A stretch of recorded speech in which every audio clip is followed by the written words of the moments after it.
Hi everyone, Bharat the learning spot Hindi में आपका स्वागत है। मेरा नाम है गुलजार और इस वीडियो में हम क्लास 8 सोशल साइंस के चैप्टर नंबर 1 के क्वेश्चन आंसर्स डिस्कस करेंगे।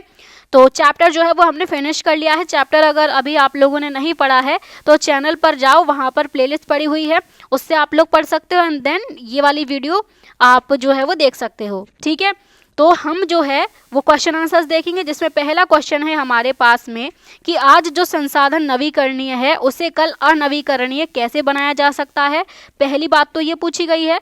फिर कुछ ऐसे उपायों का वर्णन कीजिए जिनसे ऐसा होने से रोका जा सकता है। मतलब जो नवीकरणीय संसाधन है वो अनवीकरणीय ना बने, इसके लिए क्या क्या उपाय हो सकते हैं वो हमें बताने होंगे यहाँ पर। ठीक है, तो आंसर पर आगे बढ़ने से पहले हमें कुछ बातें ध्यान में रखनी होंगी, जिनमें सबसे पहली बात है इंट्रोडक्शन की। इंट्रोडक्शन या हम इसे परिचय भी बोल सकते हैं। इस परिचय में हमें ध्यान में रखना है कि हम जो है कोई डेफिनेशन वगैरह इसमें दे सकते हैं, कोई एक दो लाइन से हम इसको शुरू कर सकते हैं। जो हमारा आंसर होने वाला है उसके बारे में हम इसमें बता सकते हैं। ठीक है, जैसे यहाँ पर हम नवीकरणीय संसाधन की डेफिनेशन दे सकते हैं, अनवीकरणीय की डेफिनेशन दे सकते हैं। तो इस तरीके से हम इस आंसर को लिखेंगे, शुरुआत करेंगे मतलब। उसके बाद में आएगी इसकी मेन बॉडी या जो मुख्य भाग होगा आंसर का वो आएगा। तो इस मुख्य भाग में क्या लिखा जाएगा जो पूछा गया है क्वेश्चन में, जैसे कि जो नवीकरणीय संसाधन है वो अनवीकरणीय कैसे बन जाते हैं और उनके उपाय क्या होंगे जिससे हम ऐसा होने से रोक सकें, तो वो हम इसमें लिखेंगे। ठीक है, देन हम देंगे अपना कंक्लूजन जिसे हम उपसंहार या हम निष्कर्ष या इसका पूरे आंसर का सार क्या हुआ वो हम डालेंगे इसमें। लेकिन ध्यान में ये रखना है कि इनमें से कोई सी भी हेडिंग हमें नहीं लिखनी है। मतलब हम ऐसे नहीं लिखेंगे कि ये इंट्रोडक्शन है, ये मेन बॉडी है, ये कंक्लूजन है, ऐसे नहीं लिखेंगे। हम डायरेक्टली अपना आंसर जो है वो शुरू कर सकते हैं डेफिनेशन से। जैसे नवीकरणीय संसाधन जो है वो थोड़े समय में जो है वो भर जाते हैं, और इसका एग्जाम्पल हम दे सकते हैं जैसे कि सूर्य का प्रकाश, जैसे कि वायु, है ना। इस तरीके से हम जो है वो आंसर को शुरू कर सकते हैं। लेकिन हम हेडिंग नहीं डालेंगे कि ये हम परिचय लिख रहे हैं, तो इसमें अब हम जो है वो नवीकरणीय या अनवीकरणीय की डेफिनेशन देना शुरू करें, ऐसा हम नहीं करेंगे। हम हेडिंग्स का यूज़ नहीं करेंगे, मतलब हेडिंग का यूज़ करना है, इन तीनों हेडिंग का यूज़ नहीं करना है। ठीक है, तो अब आंसर देख लेते हैं जिससे ये बात जो है वो क्लियर हो जाएगी। तो आंसर में यहाँ से जो है वो डायरेक्टली शुरू कर दिया गया, लेकिन आप जो है वो क्या करोगे, पहले नवीकरणीय की डेफिनेशन दोगे, फिर अनवीकरणीय की डेफिनेशन दोगे। ठीक है, लेकिन ये सब जो है वो एक दो लाइन में देना है, ताकि आंसर जो है वो थोड़ा शॉर्ट रहे, ज़्यादा लेंथी ना बने। ठीक है, मैंने यहाँ पर इसीलिए नहीं डाली है जो हेडिंग है, क्योंकि वो आगे जो क्वेश्चन है उनमें सब में रिपीटेड है, इसीलिए। तो आगे जो क्वेश्चन मिलेगा उसमें आपको डेफिनेशन मिल जाएगी, वहाँ से ले लेना। ठीक है, तो हम आते हैं मेन बॉडी पर, लेकिन यहाँ पर कोई भी हेडिंग जो है वो यूज़ नहीं की गई है, लेकिन ये मेन बॉडी है। ठीक है, मुख्य भाग है ये आंसर का, हेडिंग नहीं यूज करनी है, अगेन ये बात ध्यान में रखना। तो कोई नवीकरणीय संसाधन तब अनवीकरणीय बन सकता है जब उसका उपयोग जो है वो उसकी प्राकृतिक पुनः पूर्ति की दर से अधिक हो जाए, है ना। जब हम उपयोग इतना ज़्यादा करने लगें कि वो नेचुरली प्राकृतिक तरीके से दोबारा से भर नहीं पा रहा है। जैसे कि बहुत ज़्यादा मछली पकड़ना, मछली जो है वो उतना ज़्यादा पैदा नहीं हो पा रही है जितने तेज़ी से उन्हें पकड़ा जा रहा है ना। वनों की कटाई बहुत तेज़ी से की जा रही है, भूजल को जो है वो बहुत ज़्यादा निकाला जा रहा है। अब जब भूजल है वो कैसे भरता है, बारिश होती है ना। तो बारिश होने से क्या होता है, वो पानी जो है वो रिस कर ज़मीन के अंदर जाता है और उससे ये जो भूजल है वो भरता है। लेकिन ये भरने की दर जो है वो कम रहेगी, और हमारे निकालने की दर अगर ज़्यादा रहेगी तो क्या होगा, भूजल क्या हो जाएगा। भूजल वैसे तो नवीकरणीय है क्योंकि ये बारिश से जो है वो भर जाता है, लेकिन बहुत ज़्यादा निकालने की वजह से ये हो जाएगा अनवीकरणीय। समझ गए। तो उदाहरण के लिए हम यहाँ पर एग्जाम्पल भी देंगे, वैसे तो एग्जाम्पल यहाँ पर भी दिए हैं हमने, लेकिन समझाने वाले तरीके से भी मैंने यहाँ पर एक एग्जाम्पल रख दिया है। तो जब भूमिगत जल को उसकी प्राकृतिक पुनः पूर्ति से अधिक तेज़ी से निकाला जाता है तो वह समाप्त हो जाता है, जो मैंने अभी समझाया। ठीक है, अब इसके रोकथाम के उपाय क्या हैं। तो पहला उपाय हो सकता है संसाधनों का समझदारी और योजनाबद्ध तरीके से उपयोग करें। योजनाबद्ध जैसे कि हमें मान लो 1 लीटर पानी की ज़रूरत है तो 1 लीटर ही पानी लें, उसी पानी में जो है जितना ज़्यादा हो सके उतना काम हम चलाने की कोशिश करें, है ना। ज़्यादा फालतू का पानी खर्च ना करें ये सोच के कि पानी फ्री में मिल रहा है, समझे। तो योजनाबद्ध और समझदारी से हमें संसाधनों का उपयोग करना है। दूसरी बात, सतत विकास के सिद्धांत का पालन करना है। सतत विकास में हमें जो है वो संसाधनों को इस तरीके से यूज़ करना है कि वो आगे आने वाली जो पीढ़ियाँ हैं उनके लिए भी बचे रहें। तीसरी बात, वनीकरण और पुनर्वनीकरण को बढ़ावा दें। वनीकरण और पुनर्वनीकरण में जो डिफरेंस है वो ये होता है कि वनीकरण जो है वो एक जो प्लेन लैंड है जहाँ पर कभी भी कोई भी पेड़ पौधा नहीं हुआ करता था, ऐसी ज़मीन पर जाकर जब हम पेड़ लगाते हैं तो वो तो होता है वनीकरण।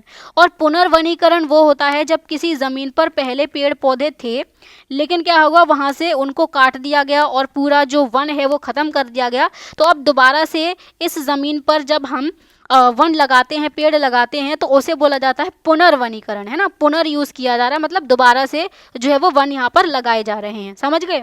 नेक्स्ट पॉइंट है अपव्यय कम करें। अपव्यय मतलब जो वेस्टेज होती है, जैसे पानी को जो है वो टंकियों में से बहे चला जाता है ना, तो उस अपव्यय को हमें कम करना है और अधिक उपभोग से बचना है। अधिक उपभोग का मतलब है यहाँ पर कोई भी चीज़ बिना मतलब के ना यूज़ कर लेना। जैसे मैंने चैप्टर में बिजली का एग्जाम्पल दिया था कि जब कोई जो है एक जगह पर बैठा नहीं होता तब भी जो फ़ैन है, जो पंखा है वो चल रहा होता है फ्री में ही आराम से, है ना। तो वो क्या है, अधिक उपभोग है ना, ज़रूरत नहीं है लेकिन फिर भी पंखा चल रहा है, लाइट जल रही है, तो वो चीज़ नहीं होनी चाहिए। नेक्स्ट पॉइंट है संरक्षण के प्रति जागरूकता फैलाएं। ये सबसे ज़्यादा इंपॉर्टेंट पॉइंट भी है क्योंकि अगर लोगों में जागरूकता नहीं होगी तो वो अपव्यय करते रहेंगे, वेस्ट करते रहेंगे, इसीलिए जागरूकता हमें फैलानी है, समझ गए। तो अगला जो पॉइंट है वो है जल संरक्षण के लिए वर्षा जल संचयन करें। वर्षा जल संचयन जिसको हम वाटर हार्वेस्टिंग भी बोलते हैं। इसमें क्या होता है, जब बारिश होती है तो उस बारिश के पानी को इकट्ठा करके रख लिया जाता है। मान लो ये एक घर है, ठीक है, तो इस घर की ये जो छत है, ये तो मैंने नॉर्मल बना दी है, ये सीधी भी हो सकती है, कैसी भी हो सकती है। तो इस छत से कनेक्टेड एक पाइप बना दिया जाता है और उस पाइप को एक टैंक से कनेक्ट कर दिया जाता है, ठीक है। तो जब बारिश होती है तो ये जो जितना भी पानी छत पर पड़ा वो पाइप के थ्रू जाएगा इस टैंक में और इस टैंक के थ्रू जाएगा ये ग्राउंड वाटर में, भूमि जल में जाएगा और इससे जो भूमिगत जो जल है वो भी बढ़ेगा, है ना। तो हमें क्या करना है, वर्षा जल संचयन करके रखना है जल संरक्षण के लिए। विकल्पों का उपयोग हम कर सकते हैं, जैसे कि जीवाश्म ईंधन के स्थान पर हम सौर ऊर्जा का यूज़ कर सकते हैं, जो हमने चैप्टर में पढ़ी है, ठीक है। तो ये मैंने 7 पॉइंट लिए हैं, आप चाहो तो कोई 5 ले सकते हो, मतलब मेन पॉइंट जो आपको अच्छे लगे वो रख सकते हो या पूरे 7 भी रख सकते हो। मतलब एग्ज़ाम में क्या रिक्वायरमेंट है, एग्ज़ाम में कितना लंबा आंसर लिखना है, उसके बेसिस पर आप इस आंसर में से पॉइंट्स को उठा सकते हो, ठीक है। वैसे तो मैंने कंसाइज रखने की कोशिश की है। नेक्स्ट जो है वो इसमें अब हम डालेंगे अपना लास्ट कंक्लूजन, जो सार है हमारे आंसर का, ठीक है। लेकिन हेडिंग हमें नहीं लिखनी है, ये याद रखना। अब हेडिंग ये वाली नहीं लिखनी है, देखो यहाँ पर जो मैंने हेडिंग डाली है पीछे, रोकथाम के उपाय, ये हमें डालनी है, ठीक है, क्योंकि जो आंसर है उसमें मेन क्या पूछा है ये तो डालना ज़रूरी है ना, इससे आंसर अच्छा दिखता है। तो ये जो अभी हमने उपाय बताए, इन उपायों को अपनाकर हम सुनिश्चित कर सकते हैं कि नवीकरणीय संसाधन वर्तमान और भविष्य दोनों पीढ़ियों के लिए उपलब्ध रहें। बात खत्म। तो ये हो गया हमारा पहला आंसर, ठीक है। यहाँ हमने इंट्रो से शुरू किया, मतलब ये तो मेन बॉडी थी, इंट्रो में हम डेफिनेशन दे सकते हैं नवीकरणीय संसाधन और अनवीकरणीय संसाधन की, फिर यहाँ से मेन बॉडी शुरू हो जाती है और ये रोकथाम के उपाय हो गए और उसके बाद में हमने एक कंक्लूजन दे दिया और आंसर यहीं पर हो जाता है फिनिश। नेक्स्ट क्वेश्चन पर आते हैं, जो दूसरा क्वेश्चन है यह है 5 पारिस्थितिकी तंत्र कार्यों के नाम बताइए जो मानव के लिए उपयुक्त हैं। हम लोगों के लिए, हम मानवों के लिए बहुत ज़रूरी हैं, कुछ ऐसे हमें पारिस्थितिकी तंत्र के कार्य बताने हैं, ठीक है। तो सबसे पहले हम शुरुआत करेंगे वही इंट्रोडक्शन से, परिचय से। तो परिचय में हम कोई डेफिनेशन दे सकते हैं। यहाँ पर कीवर्ड क्या है, पारिस्थितिकी तंत्र के कार्य, यही तो कीवर्ड है ना, मेन पॉइंट इसी पर फोकस किया गया है। तो पारिस्थितिकी तंत्र के कार्य वे प्राकृतिक प्रक्रियाएं और गतिविधियां हैं जो जीवन को बनाए रखने में सहायता करती हैं। पहली बात, जीवन को बनाए रखने में ये सहायता कर रही हैं और मनुष्यों तथा अन्य जीवों को लाभ पहुंचाती हैं। तो जीवन को बनाए रखने के लिए जैसे हमें पानी मिल रहा है, हमें हवा मिल रही है, हमें जो है वो सनलाइट मिल रही है, सूर्य की ऊर्जा मिल रही है, ये सब जीवन को बनाए रखने के लिए ज़रूरी है ना। हमें खाना मिल रहा है ना। तो ये सब पारिस्थितिकी तंत्र के कार्य ही तो हैं। अब ये जो है वो आप आगे जो बताए हैं मैंने 5 मुख्य कार्य, इससे और अच्छे से समझ आ जाएगा। तो यहाँ से हमारी मेन बॉडी शुरू हो जाती है आंसर की, ठीक है।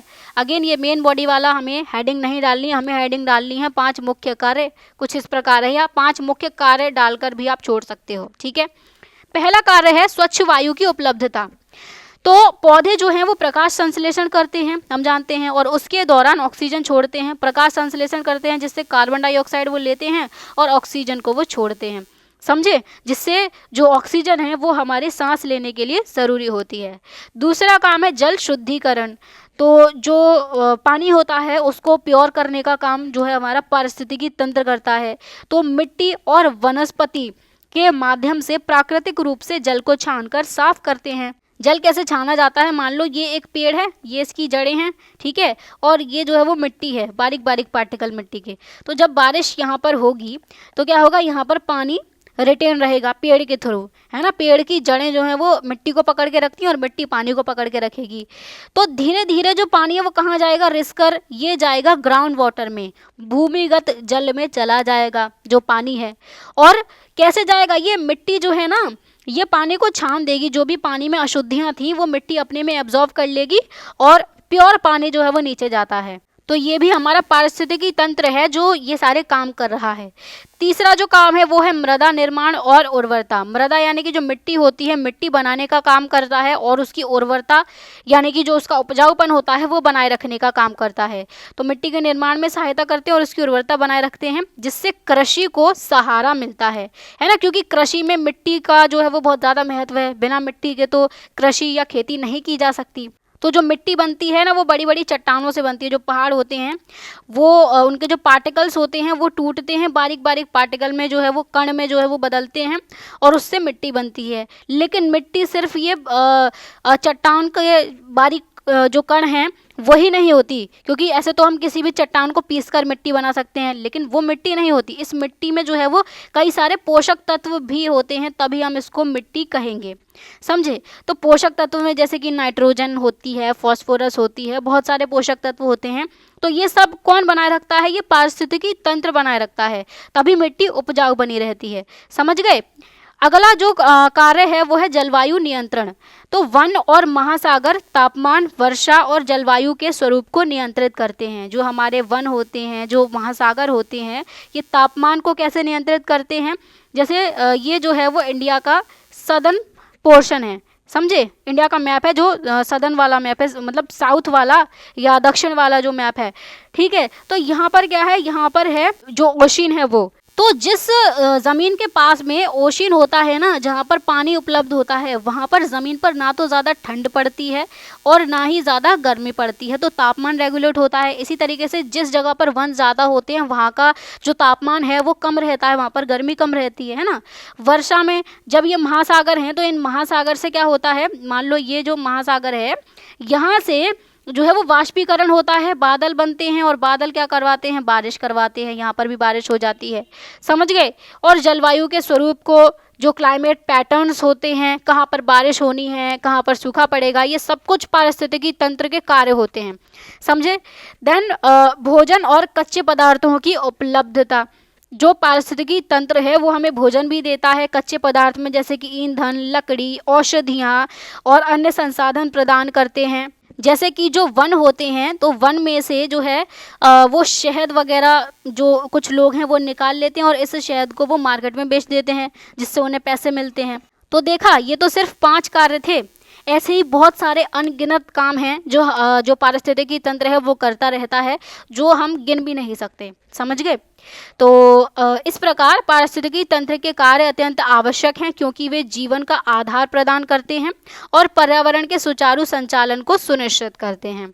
ठीक है, समझ आ गया। ये हो गया कंक्लूजन। और ये जो 5 मुख्य कार्य थे ये थी मेन बॉडी, और इससे पहले जो पारिस्थितिकी तंत्र की हमने डेफिनेशन दी वो था इंट्रो। लेकिन कहीं पर भी हमने इंट्रो, मेन बॉडी, कंक्लूजन करके नहीं लिखा है, हमने हेडिंग वो डाली है जो क्वेश्चन में पूछा गया है। ठीक है, अगले क्वेश्चन पर आते हैं। अगला क्वेश्चन है नवीकरणीय संसाधन क्या हैं। अब देखो यहाँ पर आ गई ना डेफिनेशन, अब यहाँ पर आपको डेफिनेशन मिल जाएगी, यहाँ से आप उठाकर जो है वो पहले क्वेश्चन में डाल सकते हो। और अनवीकरणीय संसाधन से ये कैसे भिन्न है ये पूछा गया है, तो इस क्वेश्चन को हम कैसे शुरू करेंगे, नवीकरणीय संसाधन और अनवीकरणीय संसाधन की परिभाषा से। ठीक है, फिर लोग यह सुनिश्चित करने के लिए क्या कर सकते हैं कि नवीकरणीय संसाधन हमारे और आने वाली पीढ़ियों के उपयोग के लिए उपलब्ध रहें, ये पूछा गया है। और इसके 2 उदाहरण दीजिए, किसके, नवीकरणीय संसाधनों के। तो इसका आंसर हम देख लेते हैं। नवीकरणीय संसाधन वे प्राकृतिक संसाधन हैं जिन्हें कम समय में पुनः प्राप्त किया जा सकता है, जैसे सूर्य, हवा और पानी।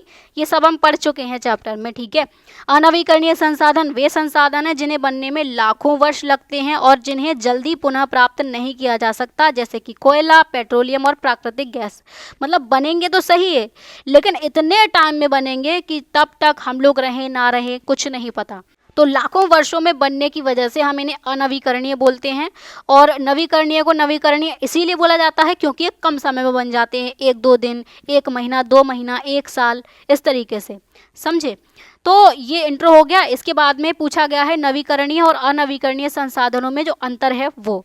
तो जब आपको अंतर समझाना हो ना, तो एक टेबल बना लो, उससे जो है वो एकदम क्लियर रहता है कि हाँ ये अच्छा खासा जो है वो डिफरेंस दिखाया गया है। तो एक तरफ नवीकरणीय संसाधन हमने लिख लिए, एक तरफ अनवीकरणीय संसाधन लिख लिए। पहला जो डिफरेंस है वो है प्राकृतिक रूप से तेज गति से पुनः प्राप्त होते हैं जो नवीकरणीय संसाधन है, और ये जो है ये अत्यंत धीमी गति से बनते हैं लाखों वर्षों में। ठीक है, ये दीर्घकालीन सतत उपयोग का समर्थन करते हैं क्योंकि लंबे समय तक जो है वो सतत तरीके से, सस्टेनेबल तरीके से हम नवीकरणीय संसाधनों का उपयोग कर सकते हैं।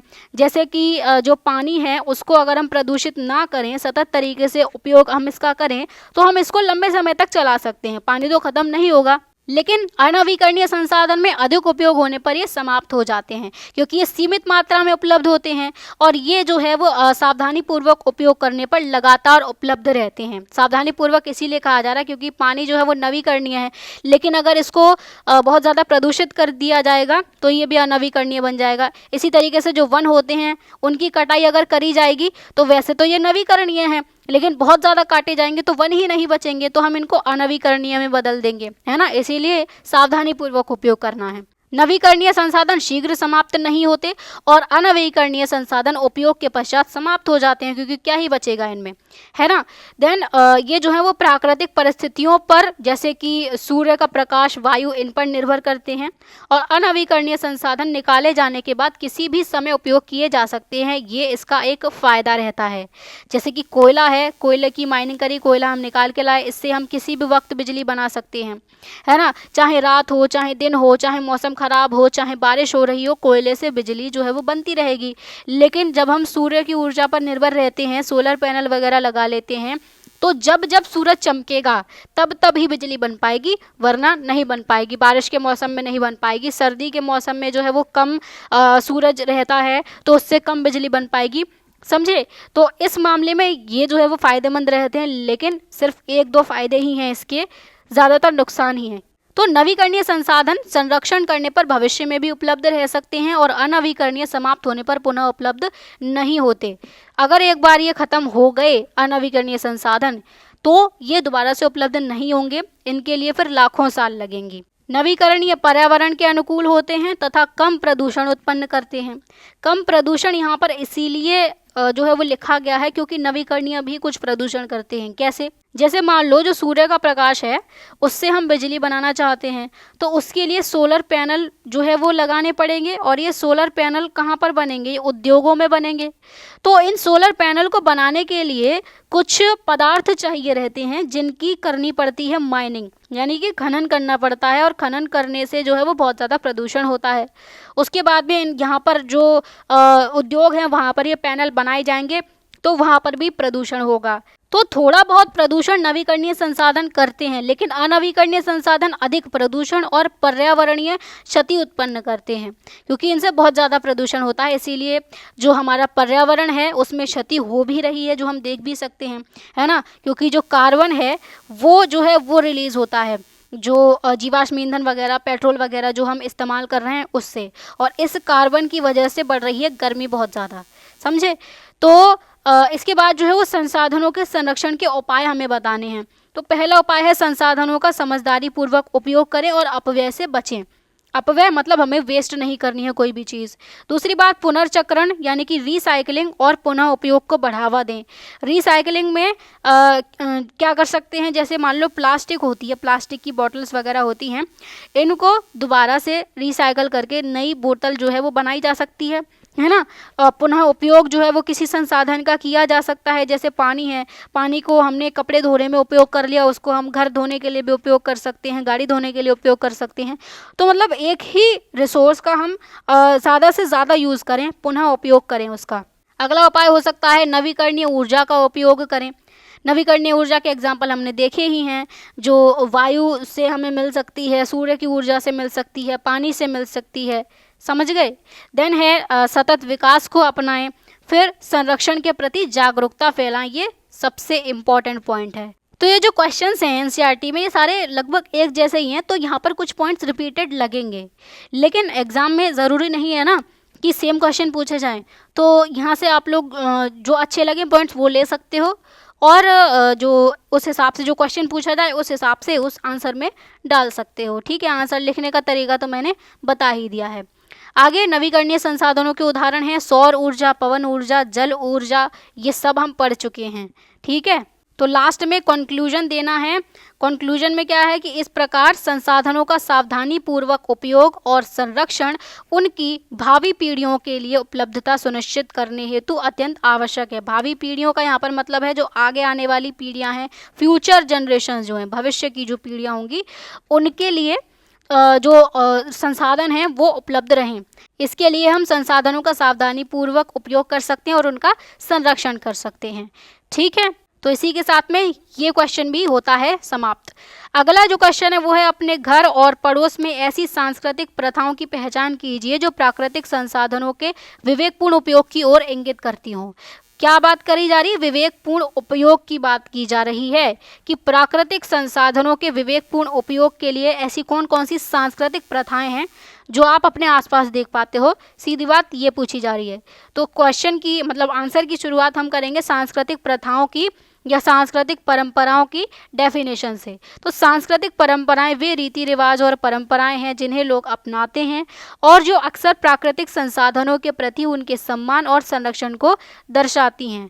ये सांस्कृतिक परंपराएं जो होती हैं ये हमारे संसाधनों के प्रति जो हमारा सम्मान है और जो हम उनको प्रोटेक्ट करके रखते हैं ये वो बताती हैं। ठीक है, तो मतलब संस्कृति क्या होती है ना कि जो लंबे समय से लोग करते चले आ रहे हों, जो उनके व्यवहार में शामिल हो, वो चीज़, वो रीति रिवाज, समझे।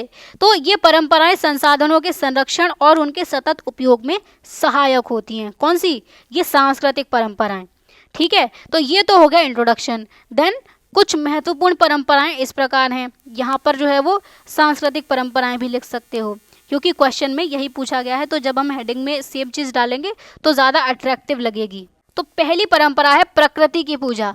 तो लोग नदियों, वृक्षों, सूर्य जैसे प्राकृतिक तत्वों की पूजा करते हैं। जैसे कि भारतीय परिवारों में गंगा नदी और तुलसी के पौधे की पूजा उनके संरक्षण को प्रोत्साहित करती है ना। जब गंगा नदी को, तुलसी के पौधे को और भी जानवर वगैरह होते हैं जैसे गाय को, सांप को, इन सभी को पवित्र माना जाता है, पूजा जाता है।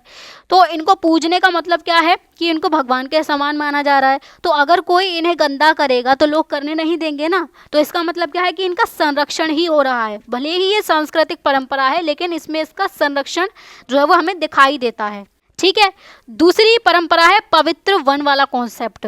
पवित्र वन में जो है वो धार्मिक मान्यताएं होती हैं कुछ। तो उन धार्मिक मान्यताओं के कारण कुछ वन क्षेत्र जो होते हैं वो स्थानीय समुदायों द्वारा संरक्षित किए जाते हैं। कुछ जो लोकल लोग होते हैं ना वहाँ के, वो लोग क्या करते हैं, इन वनों को सुरक्षित करके रखते हैं, संरक्षित करके रखते हैं। यहाँ पर अगर कोई आएगा पेड़ को काटने की कोशिश करेगा वो लोग नहीं काटने देंगे। जैसे कि मेघालय और राजस्थान जैसे राज्यों में स्थित पवित्र वन जहाँ पेड़ों की कटाई पूर्णतः निषिद्ध है। निषिद्ध मतलब पूरी तरीके से जो है वो बैन है कि पेड़ तुम नहीं काट सकते हो।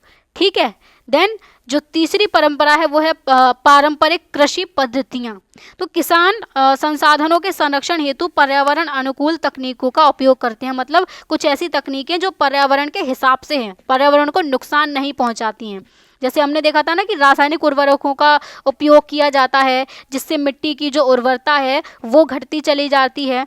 तो रासायनिक उर्वरकों के स्थान पर जैविक खाद तथा फसल चक्र का उपयोग कर सकते हैं। फसल चक्र में जैसे कि अलग अलग सीजन्स में जो है वो अलग अलग फसल उगाना, जैसे एक सीज़न में जो है वो गेहूँ उगा लिया, वीट उगा लिया, एक सीज़न में दालें उगा ली जिन्हें हम पल्सेस बोलते हैं, एक सीज़न में हमने जो है वो सरसों उगा ली जिसे हम मस्टर्ड बोलते हैं। तो अलग अलग सीज़न में अलग अलग जो फसल है वो उगाना। इससे फ़ायदा ये होता है कि जैसे मान लो एक ही फसल अगर हम उगाएं पूरी साल, जैसे वीट हम उगा रहे हैं, तो क्या होगा, जो वीट को न्यूट्रिएंट्स चाहिए होता है ये मिट्टी में से उसी न्यूट्रिएंट को, उसी पोषक तत्व को खींचता रहता है। तो सॉइल क्या है, उस एक न्यूट्रिएंट में हो जाती है, इसमें मिट्टी में हो जाती है कमी। लेकिन जब हम अलग अलग फसलों को लगाएंगे तो क्या होगा, जो चीज़ इसे चाहिए वीट को, वो चीज़ ये जो दाल है ये सॉइल में जो है वो फिक्स कर सकती है, जो चीज़ सरसों को चाहिए वो वीट फिक्स कर सकता है। इस तरीके से अलग अलग फसल लगाने से फ़ायदे रहते हैं और सॉइल में जो कमी हो रही थी एक ही पोषक तत्व की, वो नहीं होती है। समझे। अगली जो वो है परंपरा है वो है सामुदायिक स्वामित्व और प्रबंधन। तो संसाधनों का अत्यधिक उपयोग रोकने के लिए उनका साझा उपयोग किया जाता है, मतलब सभी लोग मिलकर उपयोग करते हैं और संपूर्ण समुदाय द्वारा उनका प्रबंधन किया जाता है। कैसे, जैसे उदाहरण ले लो, ग्राम का या गांव का जो तालाब होता है, जो चरागाह होता है, चरागाह यानी कि जहाँ पर जो भेड़ बकरियाँ होती हैं वो चरने जाती हैं, तो कोई तालाब या कोई चरागाह जिनका सामूहिक रूप से ग्रामीणों द्वारा प्रबंधन किया जाता है, सभी लोग मिलकर जो है वो इनको ओन करते हैं, मतलब ये तालाब में से जो है वो सभी लोग पानी पी सकते हैं, खेती के लिए सिंचाई करनी है तो इसमें से ले सकते हैं, लेकिन इनका बहुत ज़्यादा उपयोग नहीं करना होगा क्योंकि ये सभी लोगों का पानी होगा। इसमें कोई एक क्लेम नहीं कर सकता है कि ये मेरा तालाब है, यहाँ से जाओ, ऐसा नहीं होगा। ठीक है, ये एक परंपरा हो गई। अगली परंपरा है संसाधनों का मौसमी उपयोग। मौसमी मतलब लोग संसाधनों का उपयोग मौसम के अनुसार करते हैं जिससे उनके पुनः उत्पादन के लिए समय मिल जाता है। जैसे हमने याद करो चैप्टर में जो है वो मछलियों की संख्या की रक्षा के लिए प्रजनन काल के दौरान मछली पकड़ने पर प्रतिबंध लगाया जाता है। ये पढ़ा था हमने कि लोग क्या करते हैं कि मछलियों की संख्या बनी रहे इसके लिए जब ये अंडे देती हैं मछलियाँ, उस टाइम पर मछली पकड़ने पर रोक लगा दी जाती है, क्योंकि जब ये अंडे देती हैं तो जब इन अंडे देने के समय पर मछली पकड़ेंगे तो ये अंडे क्या होंगे, ये ख़राब होंगे, तो इससे आगे जो नई मछलियाँ हैं वो पैदा नहीं होंगी ना, तो मछलियों की संख्या घटेगी। तो इसी को रोकने के लिए जब अंडे देने का मौसम होता है, जो प्रजनन काल होता है इनका, उस टाइम पर मछली पकड़ने पर रोक लगा दी जाती है। ठीक है, तो ये हो गई कुछ महत्वपूर्ण सांस्कृतिक परंपराएं। ये मैंने 5 परंपराएं आपको बता दी है, आपको जितनी अच्छी लगे उतनी डालो आंसर में। 5 पॉइंट जो है वो एक बैलेंस्ड अप्रोच रहती है, इसीलिए मैंने 5-5 पॉइंट डाल दिए हैं। ठीक है, आगे जो है वो कंक्लूजन है। तो इस प्रकार ये सांस्कृतिक परंपराएं दर्शाती हैं कि लोगों ने पारंपरिक रूप से प्राकृतिक संसाधनों का सावधानीपूर्वक, जिम्मेदारीपूर्ण और सतत तरीके से उपयोग किया है, जैसे हमने उदाहरणों के थ्रू जो है वो समझा। तो अगले क्वेश्चन पर आते हैं। अगला क्वेश्चन है, वर्तमान उपयोग के लिए वस्तुओं के उत्पादन में किन बातों को ध्यान में रखना चाहिए। तो वर्तमान उपयोग के लिए पूछा जा रहा है, वस्तुओं के उत्पादन की बात की जा रही है, तो किन किन बातों को ध्यान में हमें रखना चाहिए।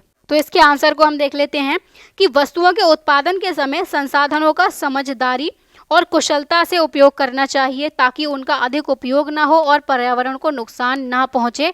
ये बात यहाँ पर कही जा रही है। तो कुछ मुख्य विचारणीय बिंदु इस प्रकार हैं। पहली बात जो उत्पादन के समय पर ध्यान रखनी है वो है संसाधनों की उपलब्धता है कि नहीं। तो उत्पादन उपलब्ध संसाधनों के अनुसार होना चाहिए, जैसे सूखे क्षेत्रों में जल गहन उद्योग ना लगाना। कहीं पर जो है वो बिल्कुल सूखा पड़ा हुआ है, पानी है ही नहीं, और उस एरिया में जल गहन उद्योग मतलब जिस उद्योग में बहुत ज़्यादा पानी लगता हो, ऐसा उद्योग लगा दिया, या फिर कोई ऐसी खेती कर ली गई जिसमें बहुत ज़्यादा पानी चाहिए, जैसे कि चावल की खेती कर ली गई, तो चावल में बहुत ज़्यादा पानी चाहिए होता है लेकिन वहाँ पर पानी है नहीं, वो सूखा क्षेत्र है, तो ऐसी चीज़ ना करी जाए, है ना। संसाधन उपलब्ध है कि नहीं वो चीज़ देखकर काम किया जाए, वो चीज़ देखकर उत्पादन किया जाए। ठीक है, दूसरी बात, उपयुक्त संसाधनों का उपयोग, स्वच्छ और सुरक्षित संसाधनों का उपयोग करना चाहिए, जैसे कि कोयले के स्थान पर सौर ऊर्जा का उपयोग किया जा सकता है। ये पॉइंट समझ में आ गया होगा, सीधा सीधा पॉइंट है। तीसरी बात, कुशल तकनीक, मतलब ऐसी तकनीक का उपयोग करें जो अपव्यय को, जो वेस्टेज होती है उसको कम करे और संसाधनों की बचत करें, जैसे कि आधुनिक सिंचाई में जैसे कि ड्रिप इरिगेशन आ जाता है, जो बूंद बूंद करके जो है वो पानी दिया जाता है पौधों को। और सिंचाई के अलावा भी और तकनीकें हो सकती हैं, जैसे कि हमने पलवार पढ़ी थी, है ना, जिसे हम मल्चिंग बोलते हैं हिंदी में, तो मुझे प्रॉपर याद नहीं आ रहा है, शायद गीली घास पलवार करके कुछ था, तो इसे मल्चिंग हम बोलते हैं। तो इसमें क्या किया जाता है, जो वेस्ट होता है, जो प्लास्टिक की शीट वगैरह होती है, उसको हम सॉइल पर या मिट्टी पर ढक देते हैं, जिससे मिट्टी में से जो नमी है वो नहीं निकलती है, मिट्टी का उपजाऊपन बना रहता है। इसी के साथ में बहुत सारी क्रॉप्स को, बहुत सारी फसलों को हम एक साथ लगा सकते हैं, जिसे हम मल्टी क्रॉपिंग कहते हैं या बहुफसलीकरण कहते हैं। ये सब कुछ ऐसी तकनीक हैं जिनको हम ध्यान में रखकर उत्पादन कर सकते हैं। अगली बात है पर्यावरणीय प्रभाव। तो उत्पादन से क्या ना हो, प्रदूषण ना हो, जैसे औद्योगिक अपशिष्ट को छोड़ने से पहले उसका उपचार करना चाहिए। हमने चैप्टर में एक फ़ोटो देखा था जिसमें इंडस्ट्री जो थी एक, उसमें से जो गंदा पानी था वो डायरेक्टली एक नदी में या एक लेक में डाला जा रहा था। तो इसी गंदे पानी को जो है वो नदी में डालने से पहले ही ट्रीट कर लो, इसमें से जो भी केमिकल वगैरह है वो निकाल लो पहले ही, है ना, तो ये पानी साफ़ हो जाएगा। इससे नदी को जो है वो कोई नुकसान नहीं पहुँचेगा, या फिर इस पानी को दोबारा से ऐसी इंडस्ट्री में यूज़ किया जा सकता है ना। तो पर्यावरणीय प्रभाव को भी ध्यान में रखना होगा। अगली बात है भविष्य की आवश्यकताएं। संसाधनों का उपयोग इस प्रकार किया जाना चाहिए कि वे भावी पीढ़ियों के लिए उपलब्ध बने रहें। भावी पीढ़ी मतलब जो फ्यूचर जनरेशन से आगे आने वाली जो पीढ़ियां होंगी हमारी, वो उन लोगों के लिए भी हमें संसाधन उपलब्ध कराए रखने होंगे। जैसे पूरे वन को एक साथ साफ करने के बजाय केवल कुछ पेड़ों की कटाई करना और नए पेड़ लगाना। साफ करने का मतलब है यहाँ पर कि पूरा का पूरा जो वन होता है उसको एक साथ में ना काट लिया जाए, उसकी बजाय उसमें से कुछ 2-4 पेड़ काट लो, 5-6-10 पेड़ काट लो और उसी के साथ साथ नए पेड़ लगा दो, है ना। जिससे क्या होगा, तुम भी पेड़ का यूज़ कर पाओगे और जो आगे आने वाली जनरेशन्स होंगी उनके लिए तुमने नए पेड़ लगा दिए हैं, तब तक वो भी बड़े हो जाएंगे और वो लोग भी इन पेड़ों का इस्तेमाल कर लेंगे, है ना। तो भविष्य की आवश्यकताओं को भी ध्यान में रखना है। तो यहाँ पर भी 5 पॉइंट जो हैं वो मैंने दे दिए हैं और यहाँ पर कंक्लूजन नहीं लिखा हुआ है, तो कंक्लूजन हम क्या डाल सकते हैं। क्वेश्चन पहले देखो, क्वेश्चन पूछा गया था वर्तमान उपयोग के लिए वस्तुओं के उत्पादन में किन बातों को ध्यान रखना चाहिए। कहने का मतलब है जो हमारे पर्यावरण को नुकसान ना करे, ऐसी ऐसी बातें बताओ। तो वस्तुओं के उत्पादन के समय संसाधनों को कैसे कैसे यूज़ करना है ये हमने देख लिया और ये कुछ बातें हो गई। तो इसमें हम कंक्लूजन लिख सकते हैं कि उपयुक्त बातों को ध्यान में रखते हुए हम ये सुनिश्चित कर सकते हैं कि वस्तुओं के उत्पादन के समय पर जो है वो संसाधनों को ध्यान में रखकर उनका सावधानीपूर्वक उपयोग करके इस्तेमाल किया जाएगा और पर्यावरण को नुकसान नहीं पहुंचेगा। कुछ इस टाइप का हम इसमें लिख सकते हैं 2 लाइन का, ठीक है। तो ये तो क्वेश्चन आंसर कंप्लीट हो गए और चैप्टर तो पूरा हो ही गया था और उसके साथ साथ अब क्वेश्चन आंसर हो गए, तो चैप्टर पूरी तरीके से अब फिनिश हो जाता है। तो ये थी क्वेश्चन आंसर्स की वीडियो। तो वीडियो अगर पसंद आई है तो वीडियो को लाइक कर दो, शेयर कर दो और अगर कोई भी डाउट होता है, कोई पॉइंट ना समझ आया हो या कुछ और पूछना हो तो कमेंट्स में मेंशन कर देना। And thanks for watching and thanks for your support and don't forget to subscribe my channel, ठीक है। तो चलिए फिर मिलते हैं अगली वीडियो में, तब तक के लिए bye bye, take care and keep learning.